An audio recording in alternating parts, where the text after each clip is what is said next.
Ladies and gentlemen, welcome back. Glad you made it. It's another social production. Wagwan, mi familias. Hello. Good morning, good afternoon, good evening, wherever you are. It's another wonderful day on Wednesday, October the 8th, 2025. Here we are in the beautiful city of Toronto, Canada, wherever you're tuning in from. Mi familias down south in the United States of the Americas, over there further down south, Mexico, South America, Europe, Asia, Africa, Antarctica, Papua New Guinea, New Zealand, Australia, of course. And everywhere in between. It's quite windy. It's a little bit chillier out today. The sun is more than welcome to come out, and it is out. The sun isn't gay, but the sun isn't a homosexual, but the sun is out, if you know what I mean. Lots of exciting fun to be had. Let me just tighten up this hat before it flies off. Tighten up the old... Ow, there it is. Where were we? That's right. Right here with you on this beautiful day, on this beautiful sunny day. Wherever you are, I hope you're having fun.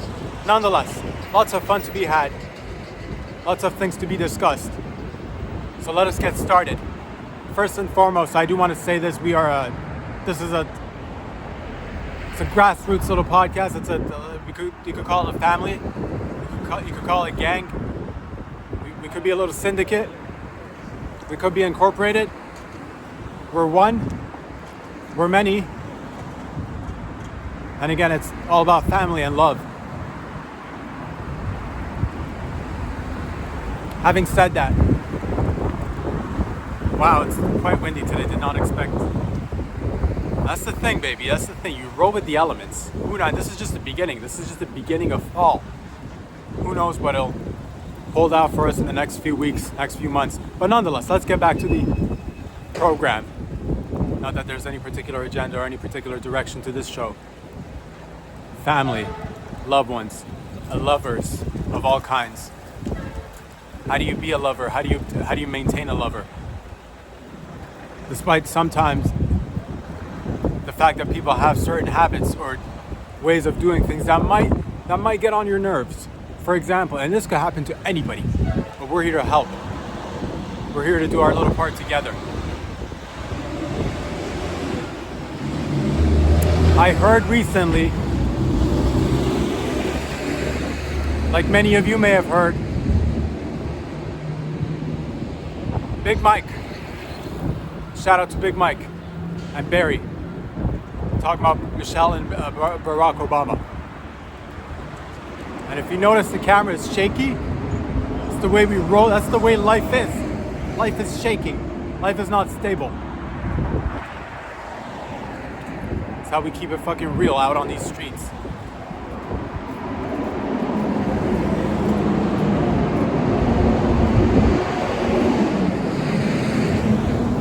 I heard Michelle Obama in a brief moment in an interview speaking with somebody where she said that Barack, aka Barry's chewing gets on her nerves.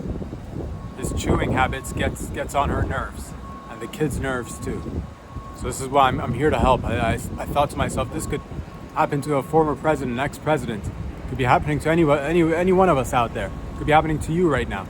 You find your lover with a habit or a form of doing a particular thing that might get on your nerves. This portion of the program is called The Way You Chew. Love the way you chew. Love the way you chew. Love the way you gobble it down, down, down. Love the way you chew. Let's just break it all out. Let's just put it into perspective. Let's unpack it together, shall we? So your husband or your wife or your boyfriend or your girlfriend chews like a horse. What do you do about it? You love them. You may have children with them. You may be planning on having children with them. You may forego having children with them. And you'll say, just cook one up in a microwave in like 5-10 years. That's also an option. But they chew like a horse. They chew like an animal. They chew like a little... Oh, what is that? Is that a cow or is that my husband? You'll say that. Why does she gotta chew so hard? Smacking her gums. Oh. You're glad that they're getting the nutrients to stay alive, of course, but that chewing is bothering you. It's getting on your nerves. What do you do with them? How long have you been together? These are all the questions you should be asking yourselves. Do you tough it out? Do you stick with it? Do you call them out on it? What if you already called them out on it? Could you chew a little bit more, quietly? Could you chew more quietly? You'll ask, and they'll say yes. But it's been many a decades have gone by, and it's embedded in their innate being. They can't chew quietly. Need I remind you, that's probably one of the first things that you noticed about them. That's why you need to go back to the beginning. If the chewing seems annoying right now, you need to think about the time where you found the chewing irresistible, charming, kind of low-key sexy. You need to think about those moments. And if you don't like the way somebody chews, that says a lot about a person or relationship. What about when they go down on you? What about when they go, because chewing is basically adjacent to going down on somebody. Does he use teeth? Does she use teeth? Do you like it when they use teeth? Would you like them to stop using teeth? Are you looking forward to the day they lose their teeth and use gums only? Is it the noise or the facial expressions? Are you getting splashback? These are all the questions you should be asking, but I'm here to tell you that people are beautiful in their own unique ways, and there are many ways you could do things. My recommendation is that you tough it out, you deal with it. I'm pretty sure you got some habits or ways of doing things that are not particularly the best. Maybe you queef a little bit too much when you fall asleep. Maybe somebody loves that, like this guy. But maybe somebody finds that annoying. Maybe you've gotten really old and you speak, and sometimes old people get like white crusty shit on the side of their lips. Maybe you've started to develop that. Lick your lips. Moisturize. Drink some water.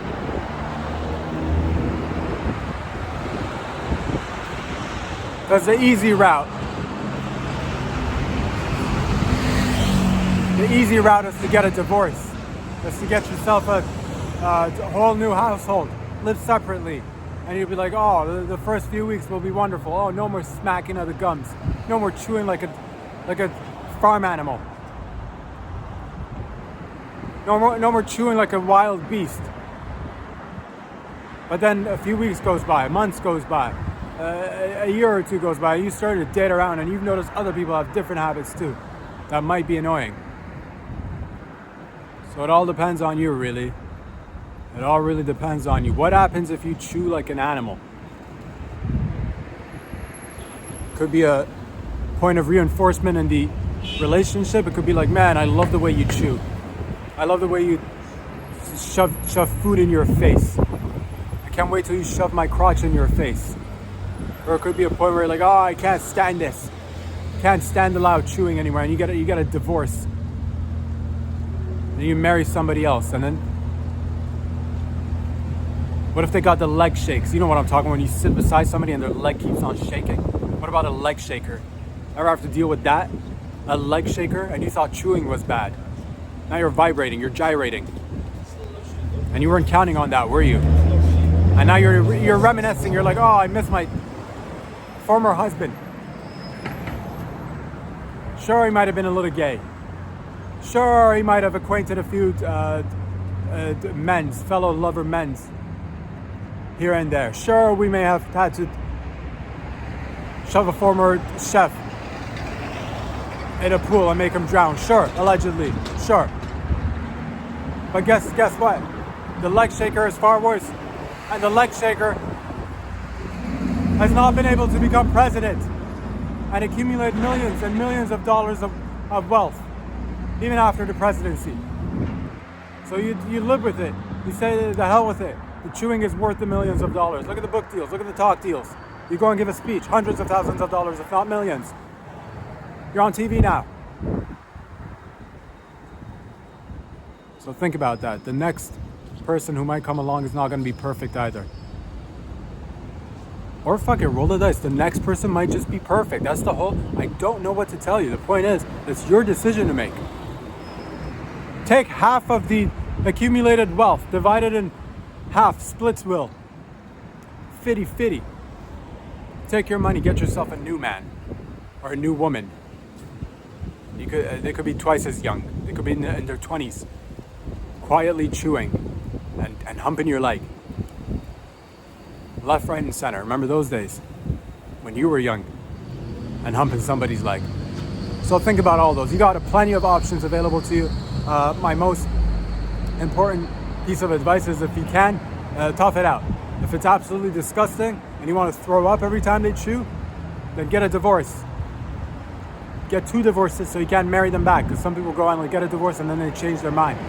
Get 2 divorces just in case you get cold feet about your first decision of divorcing. Then you remember by looking at that second piece of paper that says divorce for the second time, and you're like, I can't go back now. Decision's made. Finalized, unless you like fly over to some other part of the world and like get married there and just pretend it never happened. The point is, you've got options. And you're not perfect either. None of us are. None of us are. That's the whole, maybe he chews loud. Maybe you walk loud. Maybe have you seen the people who stomp when they walk? You hear him from a mile of friggin' Godzilla. Oh, pretty sure he puts up with a few things as well. So let's save as many marriages today as we can. You're welcome out there. Thank you for joining me once again. It's a beautiful day. Let's get a sip of this bad boy. What else is going on in and around the world? Diddy Sean Diddy Combs, bad boy for life. Bad boy for 50 months. The sentence is in. Pardons are out. The lubes have been stored in a safe facility. Upon arrival, Diddy will get access to said lubes. Will they be good till then? I don't know. Check the expiry dates. But nonetheless, yeah. Is the lube company gonna take a big hit during the next 5 years? Is Big Lube gonna go and take a little hit? Everyone's taking a little hit. All right, Big Lube. Yeah, nobody's gonna be calling in at 3:45 in the morning and asking you to bring in truckloads full of lube for a freak off for about 5 years. Having said that, it's pros and cons to everything. 5 years. That's just on paper. Do not fear. He'll probably be out in I'm willing to say he'll be out in 2 to 3 with good behavior. You know, going to the prison and teaching other people to read and write and maybe even rap. Maybe he'll find a good rapper in the prison system. Maybe he'll sign somebody in the system to Bad Boy Records, and they could be releasing albums from the prison and jail, and that's nice. You're still being proactive. He did get fined $500,000 for alleged prostitution activities and stuff relating to prostitution, and that's as much as I know. So, lessons learned. If you freak off for 10, 20, 30 years, make sure you accumulate enough wealth and so you can get yourself good lawyers. Repercussions are there, but minimal. If you're rich, again, 5 years on paper, I'm willing to say he'll be out in less than 3. Maybe I'm wrong, which it's a toss-up. I could be. He could do a full 5 years. He could actually do more, because you never know. What if he does something horrible in prison? What if he throws freak offs in prison and there's no lube there, or less lube? I'm pretty sure he can get lube. Not initially, but after, a few months. Making nice with the officers, with the new jailmates, Get a couple of visits. People ask for, bring me some money, bring me some cigarettes that I could exchange for safety and gambling when I'm gambling. And he'll ask for lube. So make sure if you're visiting Diddy in prison, bring him lube. You know how terrible it is to live a lavish life filled with lube and then go dry. Just, now it's zero lube, no lube. Ugh, the friction. He's gonna chafe. And he's gonna do his time, all right? He's gonna serve his time to society, and we shouldn't want him to chafe. Nobody should be, unless he wants to chafe. But nobody should be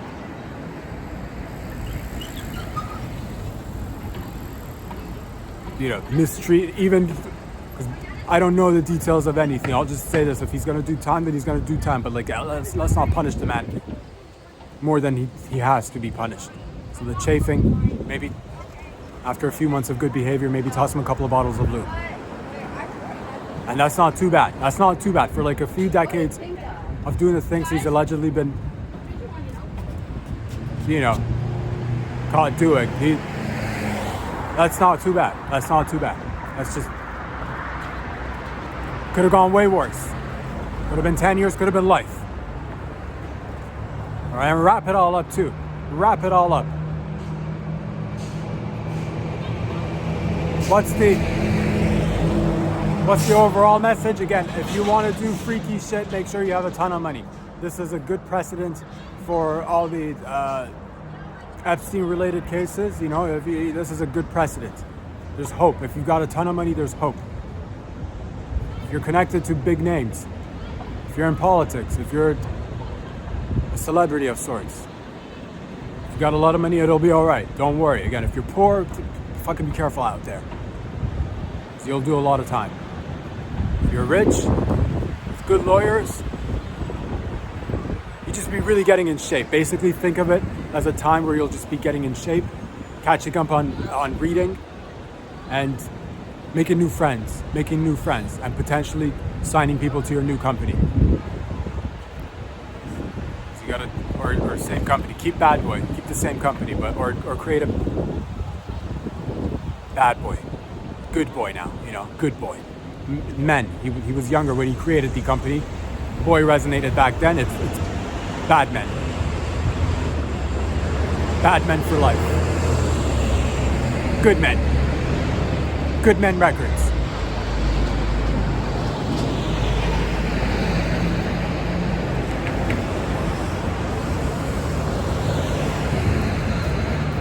Of course, the phrase "can't stop, won't stop" will no longer hold as much weight as it used to. It'll be "can't stop, won't stop" for most of the time. We'll continue to do so after a short break. Thank you very much.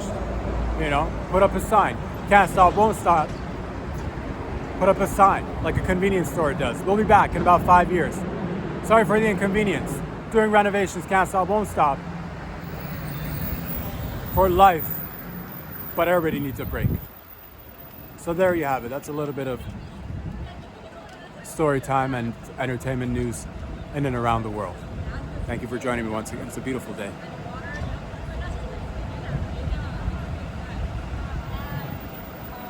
What else is going on? I believe marine biologist, ladies and gentlemen, Maurizio Hoyas. I hope I'm pronouncing the name right. Maurizio Hoyas, or Hoyas, Hoyas, Hoyas,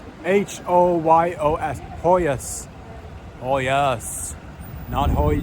There's no I in Hoyas. There's no me in Hoyas. There's just us. And Hoyas, Maurizio Hoyas, a marine biologist, was busy tagging sharks near Costa Rica. And that's, for those of you who don't know what tagging of the sharks is, I'll tell you what it is. And you're like, are you a marine biologist? I'll be the judge of that.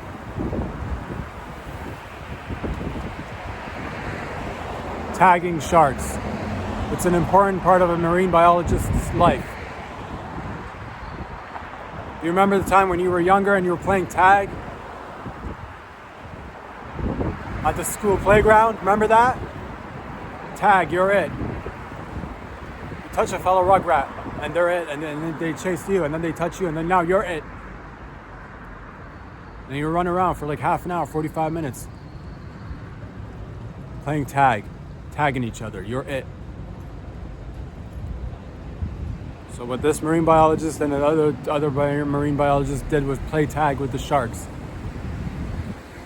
They went and touched the sharks, and they're like, "You're it, shark. You're it." And then they got chased by sharks, and then the sharks touched the marine biologist and said, "You're it, human. You're it, person. You're it." And then the marine biologist would swim around and touch the shark once again and saying, "You're it." And then the shark would chase around and then touch the marine biologist and say, "You're it." And that's how they tagged sharks. Of course, there's other ways of tagging sharks. It may very well be like the times where people tag buildings by spray painting them and doing graffiti. That's how you tag shit sometimes. So a marine biologist could have been using a can of spray paint to tag some sharks, writing their initials, or doing graffiti on the belly of the shark, on the side of the shark, which makes it unfair because sharks don't have hands. They can't operate cans of spray paint, which is annoying because they're like, "Oh, we're playing tag and you get to tag me, but I don't get to tag you." And you're like, "Here, you have my can of spray paint," and you hand it to them, and then they try to grip it and it falls because, again, they don't have thumbs and fingers. They look dumb. So what happened as a result of all this tagging activity of the sharks? One of the sharks decided to put marine biologist's head, marine biologist Mauricio Hoyas' head in his mouth, and he bit his head. The beautiful marine biologist didn't die, of course. He bled a lot. He bled from his head. And that's what happens when you start tagging sharks. All right? But he didn't die. The good news is that he didn't die. This is, of course, a clear-cut message from the shark community to the humans out there that you no longer need to be afraid. We are no threat. We only want to play. We won't kill you. Everything you've heard in the news, the media, the corporate media, fake news. Sharks don't kill people. Swim with us. Anecdotal evidence? Maybe. Is it true that the marine biologist lived? Yes. Does this indicate that it's safer to stick your head in a shark's mouth? Yes. Are sharks the safest animals to be playing with? Yes. Safer than dogs and cats? Yes. Obviously, if the shark wanted to kill the man, he would have. But he didn't. He showed grace. He showed empathy. He just bit him a little bit. And that's just the way sharks play. They don't mean no harm. So next time you're in the body of water and you see some sharks, if you got a baby with you, toss that baby in the water. Because this evidence points to the sharks being quite safe. Not like other animals. Like freaking goldfish. Or tarantulas, for that matter. According to my research, sharks are the safest animals on Earth. Worried about your grandma? You're like, "Oh, she's getting old. I wonder where I'm supposed to be putting her. Hospice? I don't think so. Put her beside a shark." Why? Because one incident demonstrates that sharks are actually extremely friendly and they don't want to kill you. Sure, they might nibble on your ear for a little bit and make you bleed, but which one of us hasn't been nibbled on the ear and hasn't bled for a little while? Ask yourself that question before judging a shark. Got a girlfriend that's on her period? Oh, she keeps bleeding her from the vag? Put her beside a shark. They love it. They'll play. They'll have a lot of fun. Because the evidence shows that sharks don't kill. This one pure piece of raw evidence shows that sharks do not kill. They only nibble, bite. At worst, they might injure you a little bit.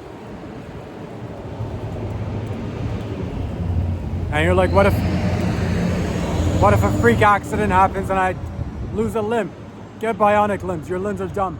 You got human limbs. I saw a lady veteran, who served in, I forget where, I want to say Iraq maybe, lost an arm. She got a bionic arm. It's pretty cool.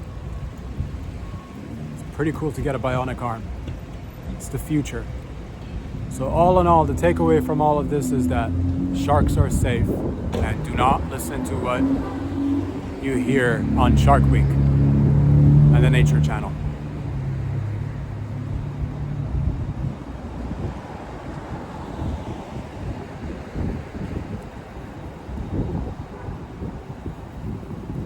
What else is going on in and around the world? I believe I think this one's a Canadian company, which it certainly makes me proud. I think it's a company based in Montreal, if I'm not mistaken. Asmit Medicals, if I'm not mistaken. That's Asmit Medicals. Maybe I'll hashtag it. I don't know. Doesn't matter. The point is that they've created a pair of new pants that's out there to save lives, and I'm all about saving lives. What do these pants do? These so-called smart pants. I'm glad you asked. Thank you for asking. You and your beautiful questions. Ever worry about the elderly falling down and breaking their hips? Ever worry about the elderly dancing at the old folks' home and then falling down on somebody else and then killing them? Or ever worry about what about yourself? You're like, what about, is it just the elderly that falls and happens to break it? No, regular people fall all the time and they break their legs and hips. Why? Because they're wearing dumb pants. Stupid dumb pants. Like savages, like Neanderthals, like people in prehistory. What do these smart pants do to deter you from breaking your hips, your knees, your pelvis? Upon detection of you taking a fall, the padding inside will inflate and give you like a bubble wrap around your legs, and it'll cushion you. It'll give you a nice cushion for your fall. So when you fall, it's like falling on pillows, beautiful pillows. These pants will be available sometimes, probably by next year if I'm not mistaken. Maybe some selected items will be available earlier, but I think they're coming on the market next year. So this is a free advertising. I'm not sponsored by Smart Pants. I could easily be sponsored by Smart Pants. If you want to sponsor this show, you could.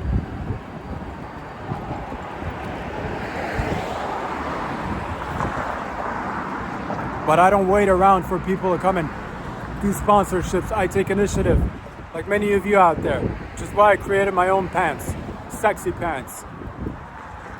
Get a load of this shit. These pants are made to serve everybody, not just the elderly. Every adult gets to enjoy these beautiful pants, sexy pants. How many times were you about to engage in sexual activities, but found the zipper and the button to be a whole ordeal, taking precious time away from your sexy time? I hear some noises in the background. They're fading away. And let it be so. These mysterious sirens in the background, who knows what they could be. One day, maybe we'll get some clarity. Today's not that day. My pants, back to my pants, my sexy pants. Instead of wasting hours, days, months, years unzipping and then having to zip up, wear our sexy pants. As soon as these sensors inside our pants detect that you're about to get some puss or some cock, it'll unzip by itself, auto zip. That's right, the technology is crazy. We've spent a lot of time and money that could have been allocated to conquering space, but we said, you know what? Let's deal with this shit here on Earth first, then we'll get to space. All right? So I took care of that bad boy for you. Get sexy pants. Men and women. Unisex. It'll be a category for both, like men's and women's, but what I'm saying is the company overall is unisex. We cater to everybody. All the sex genders. No more inviting somebody over for dinner, which is code for sex, and then having them put their arms around you and then work their way down to your pants. And I have a stroke halfway through trying to unzip your stupid pants, your dumb pants, your old pants. And then they give up and they say, I've had enough of attempting to unzip your pants. Maybe try wearing no pants next time. And then they'll walk out and slam the door. And now you're sitting there with blue balls or blue labia if you're a lady. How fun was that, blue labia? Remember that? Last Thanksgiving? Remember that? It's not fun, is it? So get sexy pants. Get sexy pants today and have your zipper undone without you even having to think about it.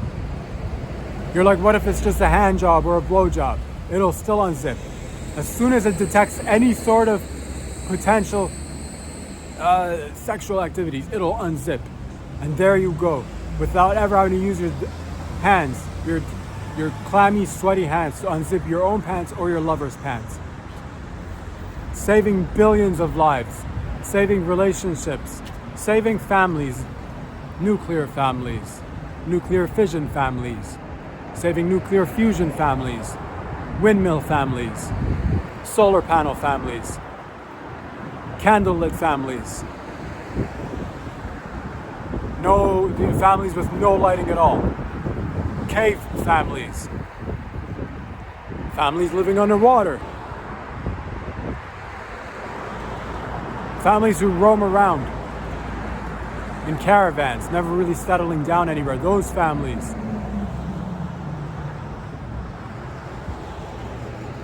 Saving families who've been dipped in nuclear material and are now glowing, those guys too.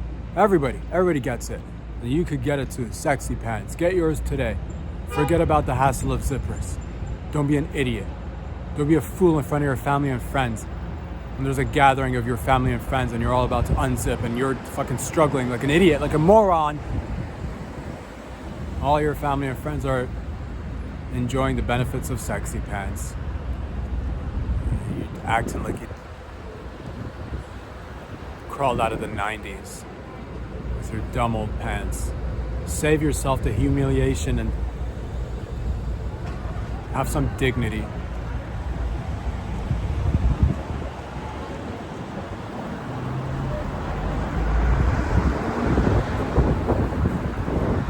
Somebody may have asked a beautiful question outside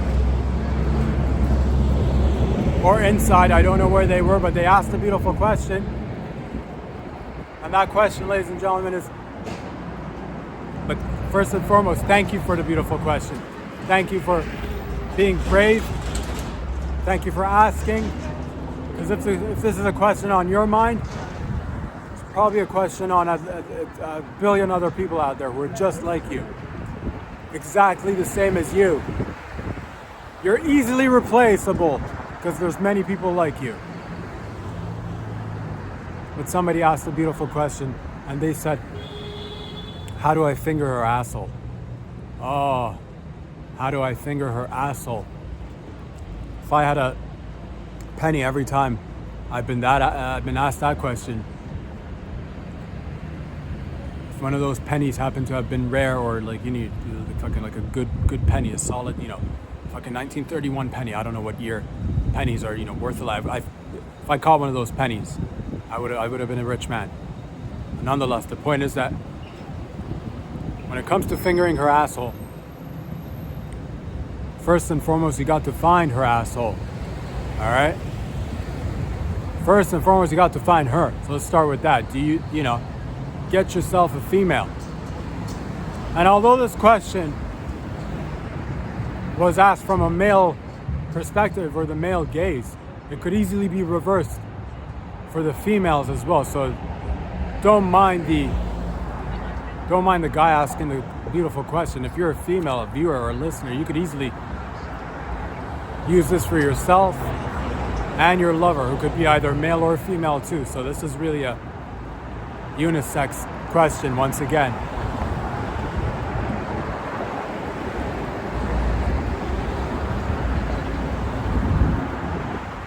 Find your lover.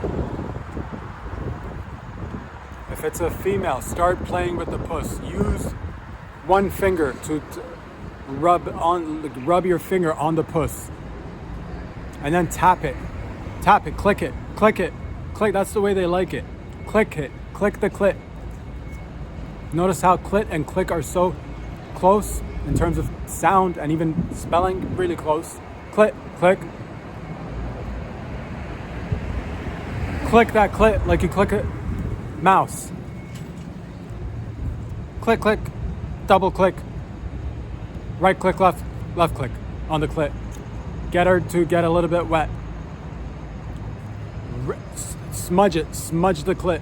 It's the way they do it. Pretend you got like stains on, you're eating like a breakfast sandwich and you spilled some mayo or ketchup on your pants and you smudge it to get rid of it. Because that's how you get rid of stains, by smudging. So you want to smudge the puss and click the clit and smudge the puss. You're like, but this isn't even her asshole. I'm getting there. Pace yourselves. after the clicking and after the smudging.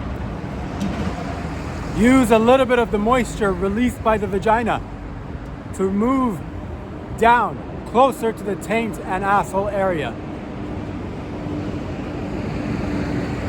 Slowly but surely, place the tip of one of your fingers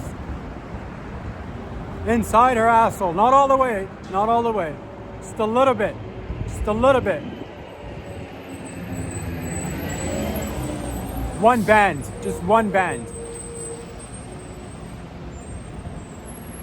Take it out. Take it all out. Take it all out. And then put it back in again. Going in a little bit more this time. Just a little bit more. Maybe 2 bands now. Just, all right? And that's how you start to finger her asshole. Of course, you should continue to proceed putting it in and taking it out. Make sure there's ample amounts of moisture. You do not want to be doing this dry. Believe you me, you do not want to be doing this dry, ladies and gentlemen. I don't want to be out here telling you how to do things. It's not what we're about here. But make sure there's enough lube and moisture on your finger if you want to finger that asshole. Use her pussy juice to get it all over your fingers and start going in. Start going in, just like that. Eventually, you want to work your way up to 2 fingers. And that's when you, again, grab some of the moisture, release her from her vagina, put it on the tip of your fingers, and put it inside her ass. Just a little bit, and then take it out. Take it out. Take it out, go for a walk. Come back. This isn't a rush. Some people need to take your time. Go for a walk, come back. She'll still be there. It's all yours. She'll still be there, all right? If she's gone, that wasn't meant to be fingered in the first place. Then one of the markers. Get enough lube on your second finger. Jam it in there. 2 fingers. Take it out. Now by this time you should have ample amounts of moisture on your fingers and you should be getting in there and out of there quite easily. If you happen to lack moisture, simply add spit. Spit is the body's natural lubricant. Big Lube doesn't want to hear this. They don't want me saying this. But I don't give a fuck, to be honest with you. I'll say it. You can use spit when there's no lube.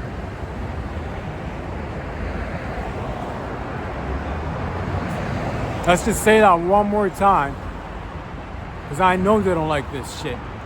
You could use spit when there's no lube. Let that sink in. Get that third finger in there now. 3 fingers in her asshole. Or his asshole. Or if you're like a lesbian couple, then both your assholes. Or if you're 2 gay dudes, then you know better.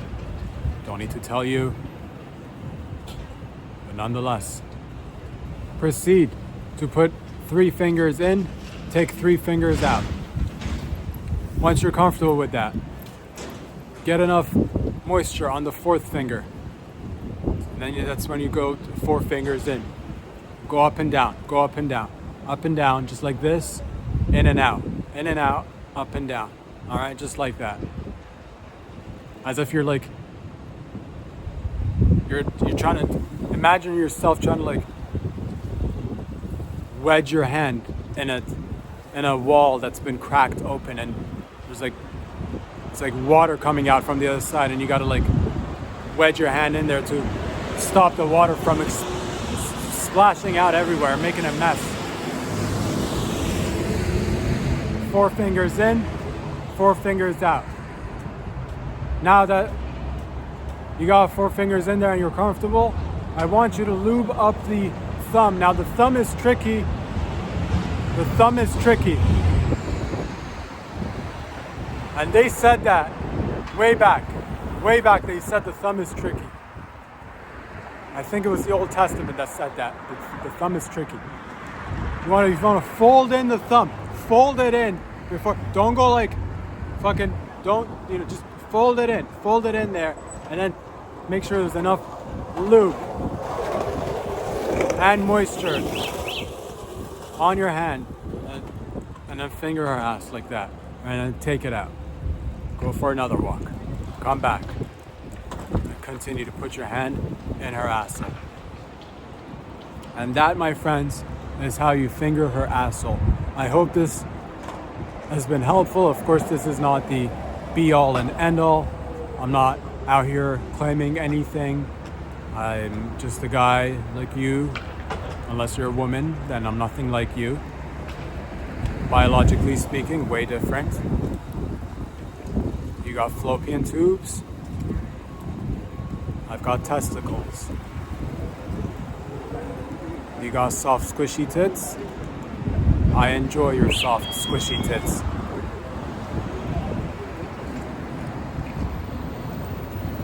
You have a nice ass.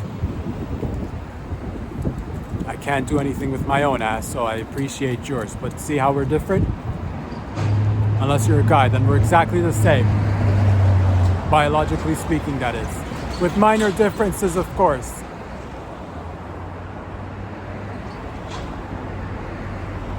What are we even talking about? It's a beautiful day. I hope that's helped. And that's how you finger her asshole. You're like, her asshole is really tight. If her asshole is really tight, give yourself some space. Run into it. Run into it. Some assholes are tighter than others. Some assholes you can just walk in. It's a walk-in area. It's a walk-in concept. You know what I'm talking. It's like one of those walk-in closets. You just fucking waltz in there and waltz right out. Nobody would even notice. You could rob the entire place and no one's even fucking blinking an eye. But some are tight. So, give yourself plenty of space. Back up. Run into it.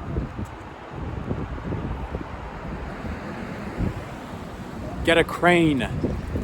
Hover her from above and then have her lowered with you lying on the ground with your hand up in the air, and just as she's being lowered via crane, insert your fingers in her asshole. Let gravity do some of the work for you, again, if she's extra tight.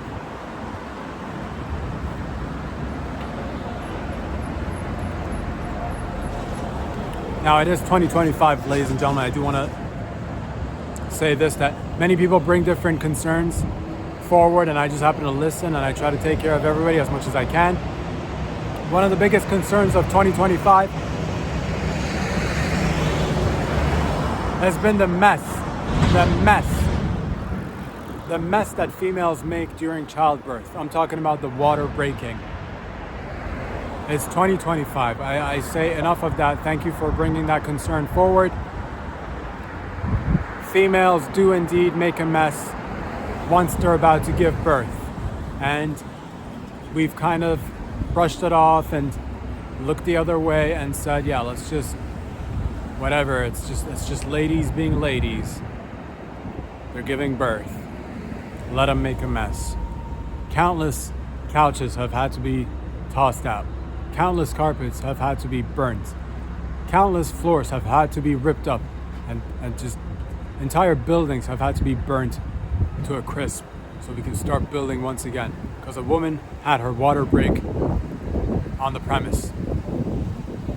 Many people have fallen to their untimely death because a woman was giving birth, introducing one life, taking another life away. Justified? I don't think so. I don't care how precious your baby is. You're like my baby. I love my baby. You shouldn't be killing people with your water, with your bag of water for your baby. Which is why I like to introduce and advocate, really. Take this time to advocate for a cause. Getting women to use eggs instead of the water bag. Replacing the water bag will allow a cleaner birthing experience for everybody. I'm suggesting we just get rid of it all. Just get rid of it all. The water bag's too messy. It's too much. It's not even safe for them. It's not even safer. You know how many women we lost last year due to waters breaking? 1 billion women. You didn't know that. Nobody wanted to tell you that because they don't want to scare you. But the facts are the facts, and this is this. 1 billion women died because of broken water. And they were like, oh, they get me to the hospital. Slipped, cracked their skull, bled to death. Sure, some of their babies survived, but they're motherless now. And those babies, you might have good luck. So I'm pleading with the public. Speak with your local politicians. Go to your city council. Let them know that the people of the future demand change. Eggs are way cleaner than water bags. Birds. Chirp, chirp. Chirp, chirp. Little dumb birds. Have enough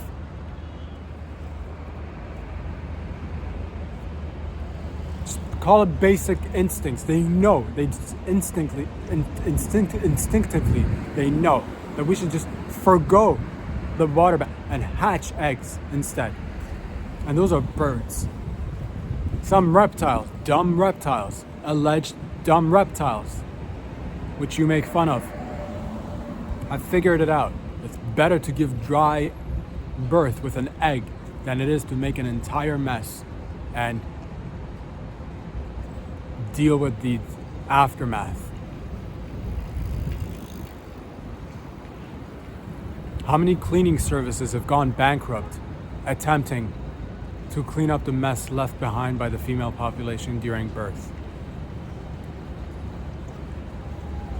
How many husbands have we lost after a woman's water broke and he came in to help it? He slipped and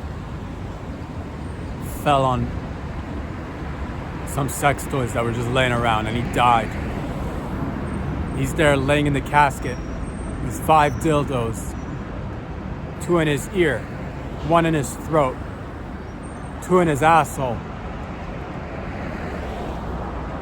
Putting that kind of pressure on a child to grow up and knowing that story, we expect them to do well.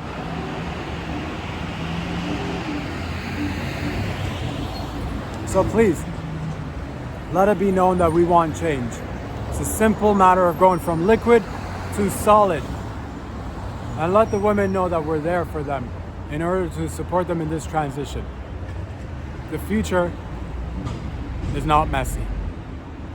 The future is clean with eggs. Hatch that baby. Hatch that baby. Eggs are much easier. How many times have babies gotten tangled up in the umbilical cord and you have to get a C-section? Well, the egg, you could just toss it out like a football, just right there. Lube up the surface area of the vag, let the egg do the rest. That was, I believe, in the New Testament, they said that.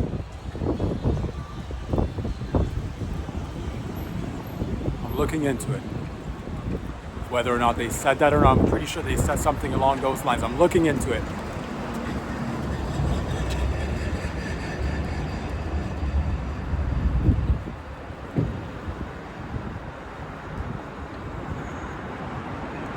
What a beautiful day.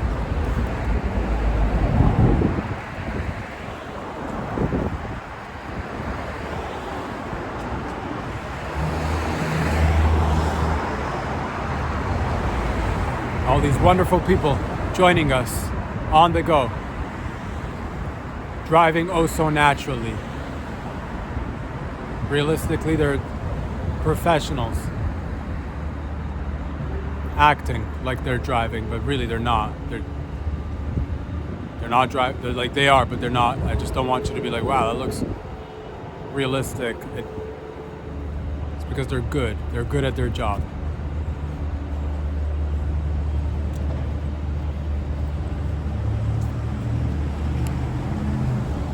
I was busy for the past few days. If you've heard, I don't know if you've heard or not, but there was a rescue mission in Mount Everest. There's a few hundred people, maybe close to 1,000 people that went to climb Mount Everest, and they got hit with a huge storm and got stranded, and they were in need of a rescue. And I heard that. And I made my way there.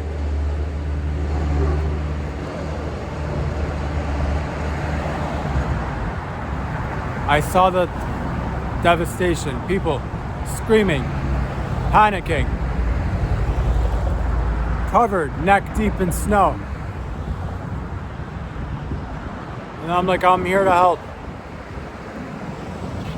And they saw me, and then they said, you know what?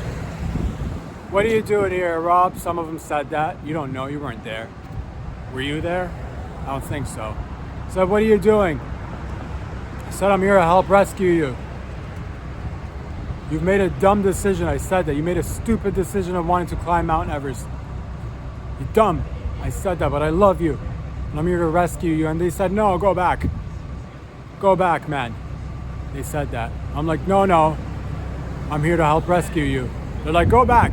You've got a show to do. And I'm like, I do got a show to do. And thank you for being so understanding. They're like, get out of here. Get back to the show. Forget rescuing us. We'll make it out of here on our own. We don't need to be. And I'm like, I'm here anyway. Let me just help you out. So we got into it. They refused my help. We got into a scuffle. I said, let me just help you. I'm already here. Let me just grab 5 of you and just take you back to safety. And they said, no, get back to the show. Billions of people are waiting for the show. They said that. I'm like, I'm not going to leave you here. They said, you go back and you tell people that we're here. Some of us have made it back, but there's others in need of rescue. You get back out there and do the show. The show must go on, they said. And I said, you come with me. Some of you come with me. Let me take 5-10 of you back with me. They weren't having it. Some of them crawled on my back. Others proceeded to punch me all around. I'm like, what are you guys doing? They're like, get back. Go back to the show. And I'm like, oh, you don't need to do this. So I struck back too. I punched them in the face. Now they were bleeding. And after a lot of time spent arguing, I decided to turn back and said, you know what, if these guys want to wait for other search and rescue missions to get out there and help them, and they really want me to get back to doing the show, then so be it. So I left them there. Ladies and gentlemen. Some of them have been rescued. Others are still in need of a rescue.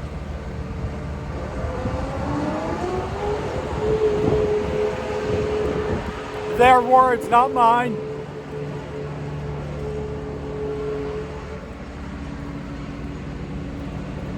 I was ready to rescue all the hot women there. But they said, no. The show must go. I said, you know what? That's the fucking spirit right there. I saluted them. They couldn't see much because it was like a snow blizzard, but I saluted nonetheless. And I made my way back so I could be here with you today.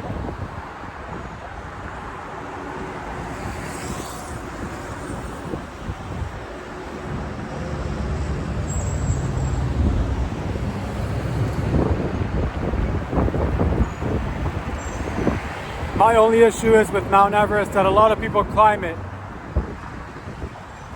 Not a lot of people roll down Mount Everest. So I want to see that. I do want to see people rolling down Mount Everest. We've had too many people climb up. Roll down.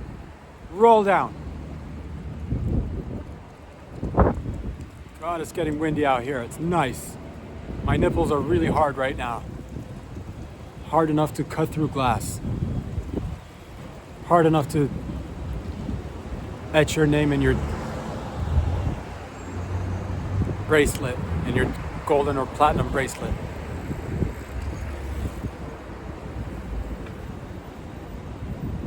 Nonetheless, here we are, ladies and gentlemen. What are we even talking about? I don't know, to be honest with you. It's just another beautiful day.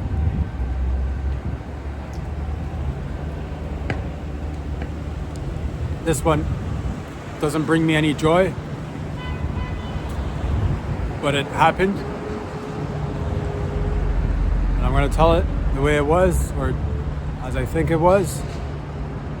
And we'll take it together in Tennessee, beautiful Tennessee. There's a skydiver. He was an instructor.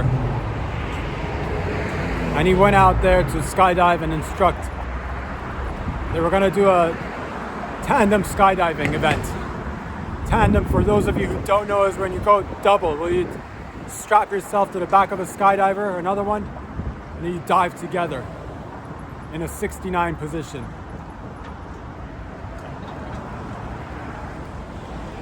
Unfortunately, again, this does not bring me any sort of joy, but unfortunately, the instructor detached from the other skydiver who was along with him on the jump, and he plummeted to his death, which sucks.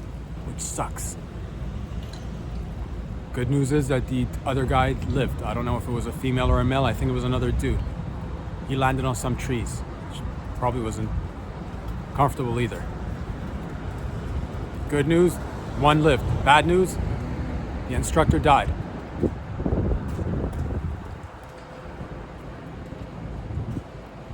Why do I want to bring this up? Because you'd think that this happens to like just regular skydivers, but the fact that he was an instructor makes it a little bit, because he's going through his day. You got a new fella who wants to embark on skydiving, and you got to ease their mind. I'm Hank, the skydiver instructor. You need to relax, calm down, and just want to say thank you for joining us today for this beautiful day. We're going to embark on this journey together on some tandem skydiving. You need to relax, stay cool, calm, and collected. Follow my instructions and everything will be all right. That's right, everything will be just fine. I've done this more than 1,000 times. I have 10,000 hours of skydiving under my belt. It's a thick belt. How else would I put 10,000 hours of skydiving under it if it was like a regular belt? It's a girthy belt.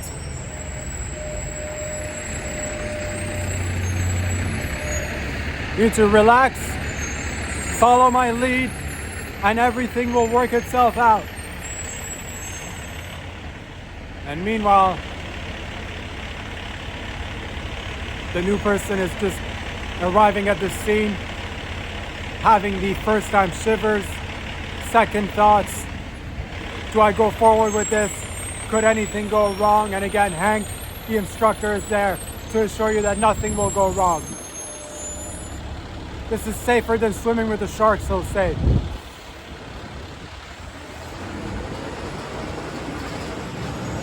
And the participant will, of course, be reassured after hearing that story and say, okay, fine, Hank, we're going up, let's do this. Now Hank is in the plane with you. Follow my lead, it's very simple. All you need to do is strap yourself to my back. Once we jump, it's going to be a few minutes where we're free falling. After that, you just need to hold on to me. There's 2 levers attached to my body. I'll pull on one, and then after a few seconds, I'll pull on the other.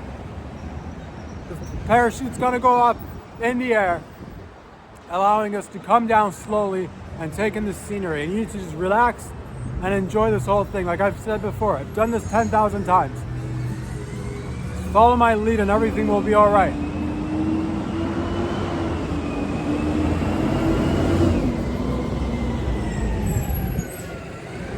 Now they're there midair. Hank goes to pull the first lever. Nothing happens. He's like, don't worry, that's why we've got the second lever, as the wind is blowing in their mouth. like a couple of dogs hanging out the back window of a car driving on a highway. Just all over the place. Sexy. Attractive. A bond building exercise. Like I said before, this is the reason why we've got two levers. I'm going to pull on the second lever and everything will be fine. You just relax, follow my lead, stay cool, calm, and collected. Pulls on the second lever and now he's detached from his fellow skydiver. The other skydiver is, of course, panicking. Asking questions midair. Is this normal? Is this supposed to be happening? And it's extremely hard to communicate up there because of all the wind. Now you as the instructor, you have to remain cool, calm, and collected. You say, everything's fine. Yes, we've been detached. This has actually never happened before in my 10,000 hours of jumping experience. This is the first time that's happened. Again, while plummeting. Get closer to me. We're going to try to reattach. But of course, the task is much harder. And of course, they were unfortunately incapable of reattaching, and the instructor fell to his death. It's terrible. It's terrible. Rest in peace. Why'd I share that story? Is, again, the fact that he was the instructor and not just some random dude. Moral of that story, again, second safest activity you could do after swimming with the sharks and tagging sharks.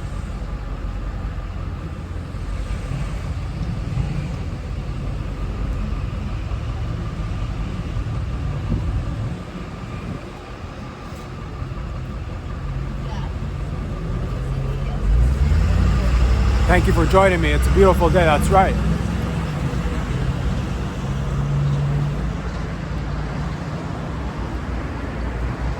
What else is going on in and around the world?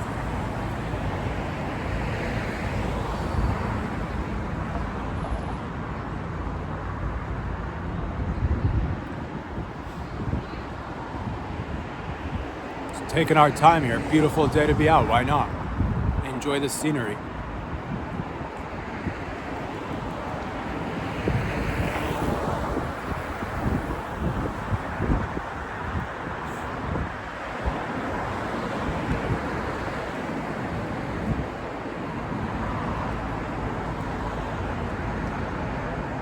Been driving. Excuse me. Excuse me. Went down the wrong pipe.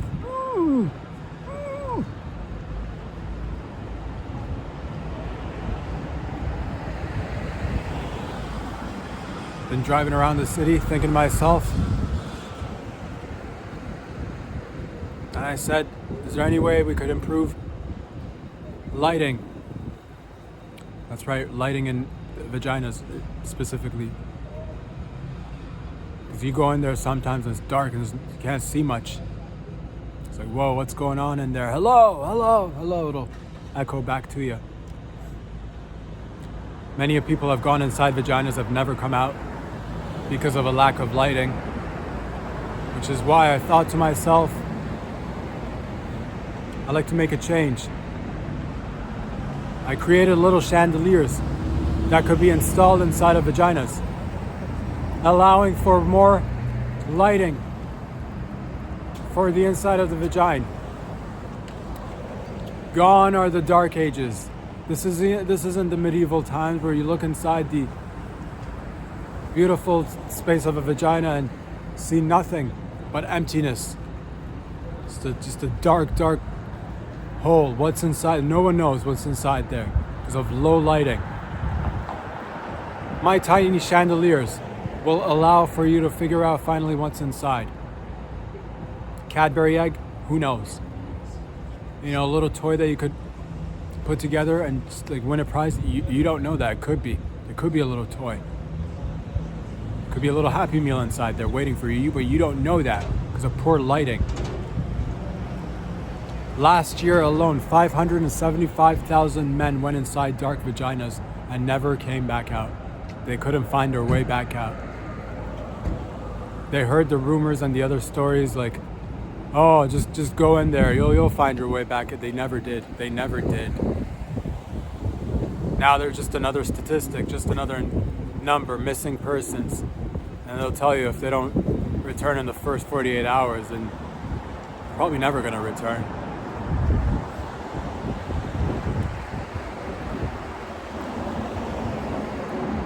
We lose 75,000 children yearly in every country due to poor lighting inside vaginas. Thanks to my chandeliers that go inside vaginas, you'll be able to easily detect where the baby is, and the baby will see the light and make his way or her way out of the vagina. When they turn around inside the mother's womb, because the mother is yawning and they see a little bit of a light coming out of the mouth, so they think they gotta climb out the mouth. Wrong hole. Why? Poor lighting. Because of my chandeliers, we'll be able to save millions of lives out there. Last year alone, 27,000 people tripped and fell inside dark vaginas. They thought that they could carry little candle lights in there, not knowing there's no oxygen and the candle lights will go out. They walked in with a candle, and as soon as they walked in, the candle went out. Never to be seen again. These were good people.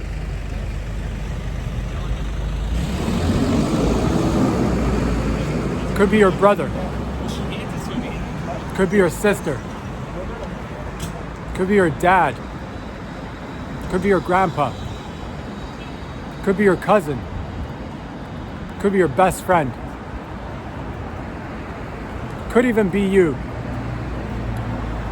So please, get a tiny chandelier for the inside of your vagina. And let's stop the bodies from going missing. Let's stop from walking in the dark. Let's stop and follow the light with pussy chandeliers. You're welcome, of course.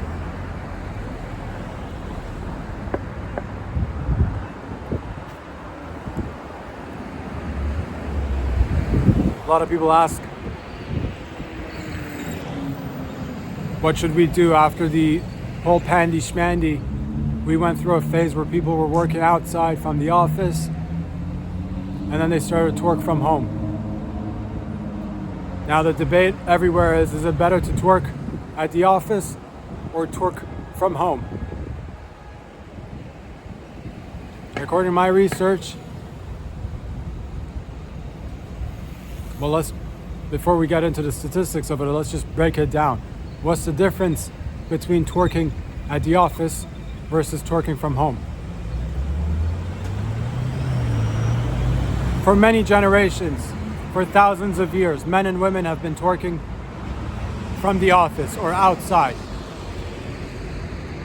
Due to recent circumstances, we experienced a little bit of time twerking from home. Given the advent of technology, it's become a mixed bag. So people are now debating, is it better to twerk from the office or twerk from home?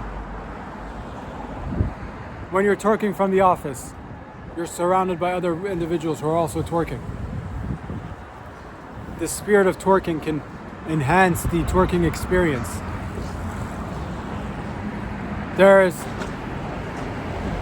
Chantel right there, twerking hard on her desk. There's Denzel right there, twerking at the office, encouraging others to twerk with him. It's a common name.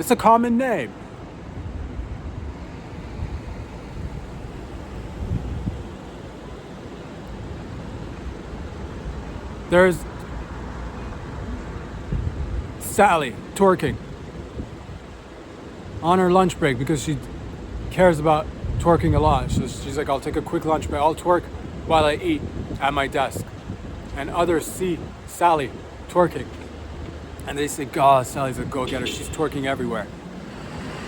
And then they'll start twerking too. The built camaraderie, ladies and gentlemen. The community of people that come together every day as a unit, as a team, and twerk together. Building bonds, building relationships, getting a team spirit behind themselves and each other. Next thing you know, the company is skyrocketing, all thanks to twerking together. Now, some people said that, you know what? Twerking from home has the advantages as well. It's not just twerking from the office that's beneficial. From saving time while you're twerking at home. You're like, I get a lot more twerking done at home than I do. I could wrap up my twerking. Sufficient amount of twerking. I could do it like in 2-3 hours instead of like, wasting time, going, commuting back and forth to and from work, and then taking a lunch break, and then taking a long bathroom break. I could just do 2-3 hours of solid twerking at home, and I could get all my twerking done. And despite the fact that I'm surrounded by people at work, I can actually reach millions, if not billions of people simply using a webcam and my computer and twerk from home. So which one of these is more beneficial? The answer to that question lies inside of each and every one of you out there. I say put it to the test. Twerk a little bit from the office, then try twerking from home. If you are living with somebody and they happen to want to twerk from home too, maybe you could twerk together, and that's kind of like a at-home office space. But then they do say separate your work from your home. But then there's also the saying that if you truly want to go get it, there is no work-life balance. Rich dad, poor dad. I don't know what that is. But there's a direct correlation or causation between taking siestas and your business going down, or drinking a lot of energy drinks and coffee, twitching from time to time because of a bad sleeping experience, but also making billions of dollars. So take your twerking experience to different places and see what works for you. Nonetheless, it is good to be active and twerking all around. I do think as more and more we get embedded with technology, it's going to become more, it's going to come down more to the individual and where you thrive in life. If you thrive with people and twerking amongst others, then continue to do so. If you like to, just focus on your twerking, then do that. There's no one, the main takeaway from it, there's no way that we're going to say one way of twerking is a way of twerking for everyone. As long as you're twerking, that's all that matters.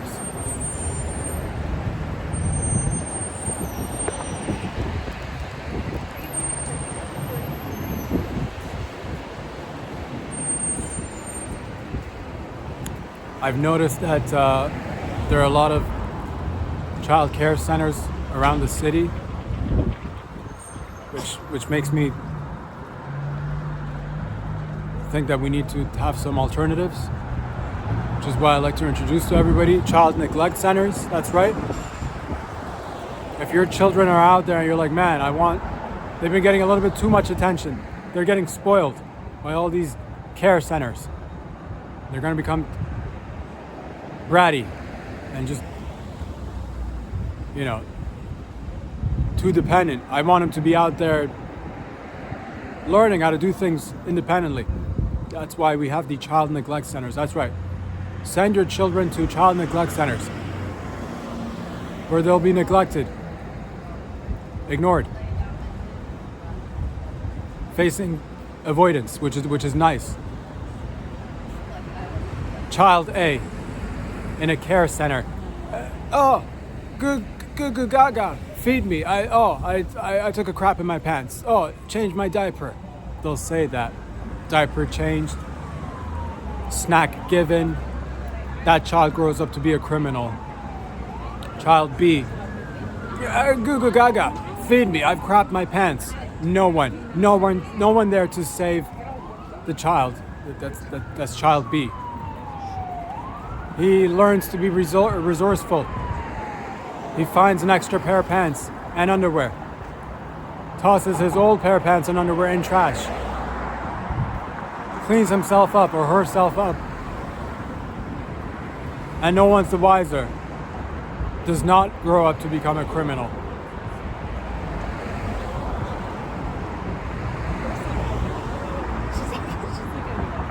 Once your child is getting cared for at a child care facility, they're only going to want more care when they get home. Whereas if they get neglected in a neglect center, once they come back home and they get some care from you, they'll appreciate that. They'll love you more for it. Character building, that's what these neglect centers are all about. Not weak babies, like the babies produced by child care centers.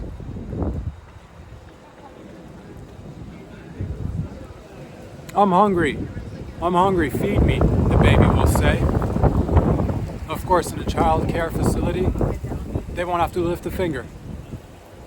Whereas if they go hungry in a child neglect center, they'll have to use a stove and cook something for themselves.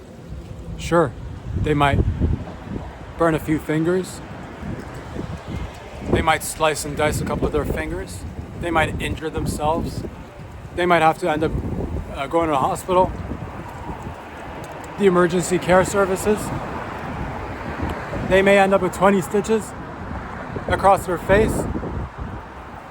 But do you rather have that or a baby who grows up to be a hardened criminal through extra care at child care facilities? Or a baby who's built character, a baby who has a story to tell. A little bit scarred up, but with a good solid story to tell. So next time you're out there, like, do I go with the child care center or a child neglect center?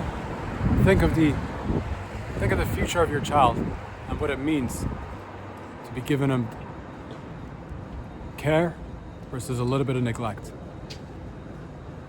Child care neglect centers for everybody.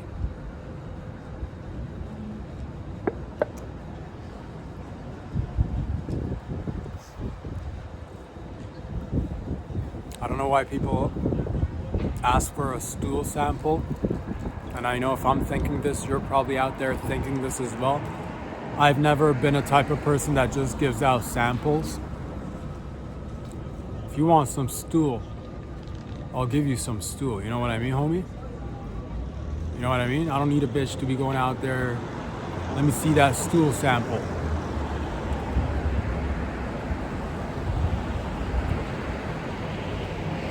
You know what are you gonna do with the sample? You're gonna nibble on the stool sample a little bit and be like, let me see how this sits in my mouth. Let me see if my palate is liking this stool sample, and then I'll try some. How many times have we had people gargling stool in their mouth and never actually getting the entire load of stool? This isn't some wine tasting experience. We're like, oh, let me try a little sample of, this is stool we're talking about.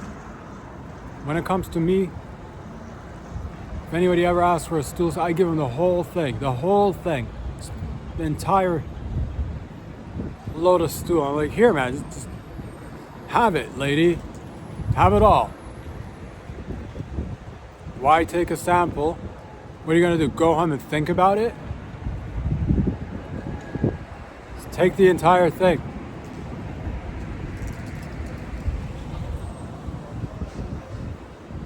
Do you need to taste other stool samples as well to figure out which is, like, make up your mind already, you know what I mean? You either want to buy it, you want to take it, or you don't. We're not in the bit, this isn't some sort of library of stools. You don't get to just come here and just grab a coffee, put a little bit of stool in your mouth, and just sample it and walk around, and maybe I'll go with this stool, maybe I will. Take the entire thing. No more samples, no more stool samples. I'm drawing a line. And yeah, maybe society's not ready for it. Maybe people still want to have options and take their time sampling around. So I'm like, nah, you either want it or you want to go around and pussyfoot around the idea of playing with stool. It's like, you know?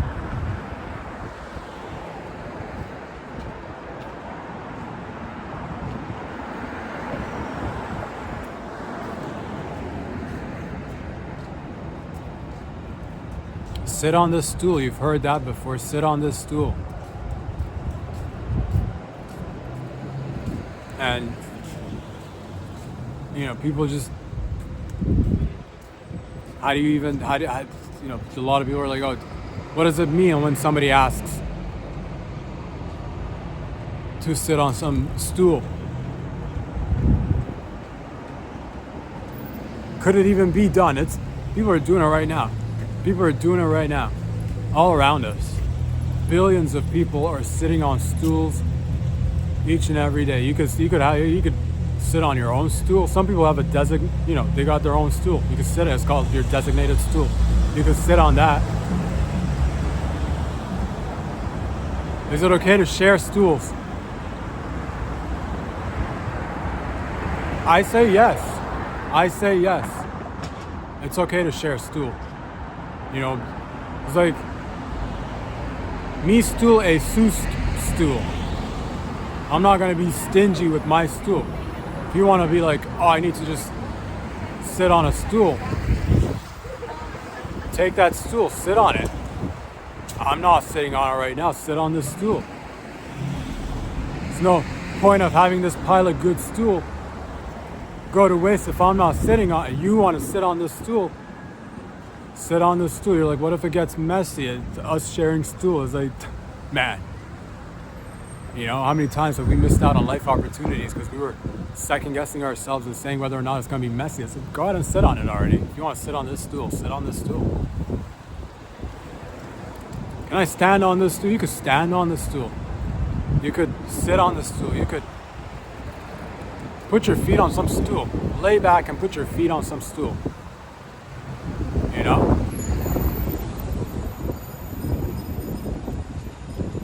And it's one of those things that is more common than people think. A lot of people are closeted stool pushers. A lot of people are pushing stool for themselves and other folks out there. Stool pushers.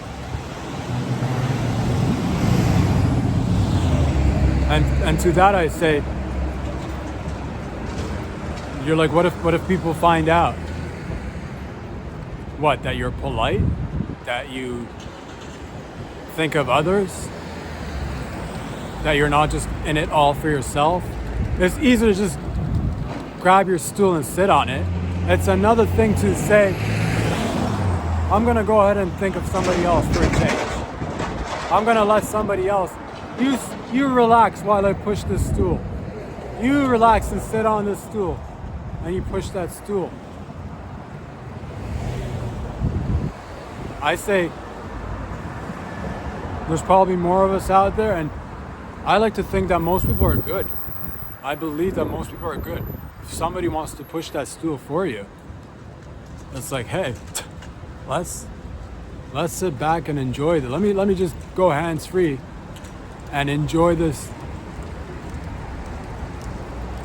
stool being pushed. Moral of that story is that we got way more in common than we've got differences, ladies and gentlemen. And until next time, peace out. Get out of here.